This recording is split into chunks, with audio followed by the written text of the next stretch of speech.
উঠে গেলাম বাসে আমরা। আর একটা দুঃখের কথা হচ্ছে আমরা ইন্ডিয়া বাংলাদেশ বর্ডারটা ঘুরতে পারলাম না। হে গাইস, তোমাদের সকলকে জানাই আবার আরেকটা নতুন ভিডিওতে স্বাগত। ঘড়িতে সময় এখন 5টা 21। এখন আমরা বেরোচ্ছি দিদি বাড়ি থেকে। আমরা ইন্ডিয়া বাংলাদেশ বর্ডারটা ঘুরতে পারলাম না একটা সমস্যার কারণে। আর দাদাও একটু ব্যস্ত ছিল, সো এরপর এবার আসবো আবার। যতই বলো না কেন সব দিন লেট, আসার দিনও লেট আর যাওয়ার দিনও লেট। মানে এত ছেলেটা আছে, কি বলবো বলো। সকাল সকাল আমরা আবার ঘুম থেকে উঠি 5টার দিকে। এদিকে আম কুড়াতে গেছিলাম, মানে হাঁটতে গেছিলাম, এরকমই একটা ব্যাগ নিয়ে নিয়েছিল দাদা, আম এনেছিল একদম বড় বিশাল বড় বাগানের দিকে। যতই যাবে হেঁটে আসি সকাল সকাল। ফোন নিয়ে যায়নি কারণ সব জায়গায় ব্লগিং করলে আসল লাইফটাকে আসলভাবে এনজয় করা যায় না, তো তাই জন্য তখন নিয়ে যায়নি।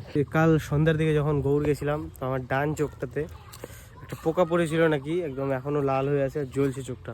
এখান থেকে একটু দাদা রাখতে যাবে হাইওয়ে পর্যন্ত, লেটস সেখান থেকে আবার বাড়ি চলে যাবো। তো এখন বেরোচ্ছি। আরে এখন চলে আসছি কাটা পার বলে এই একটা হাইওয়ের পাশে। এখান থেকে ধরবো টোটো, ট্রেন যাবো আমবাজার। আমবাজার থেকে এসছি, সেখান থেকে আবার বাস ধরতে হবে।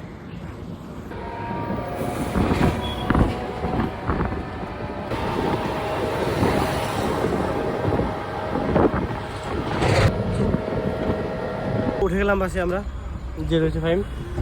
বেশ কিছুক্ষণ ওয়েট করার পর বাস তো এমনি এখনো কম রয়েছে ভোটের জন্য, দেখছি।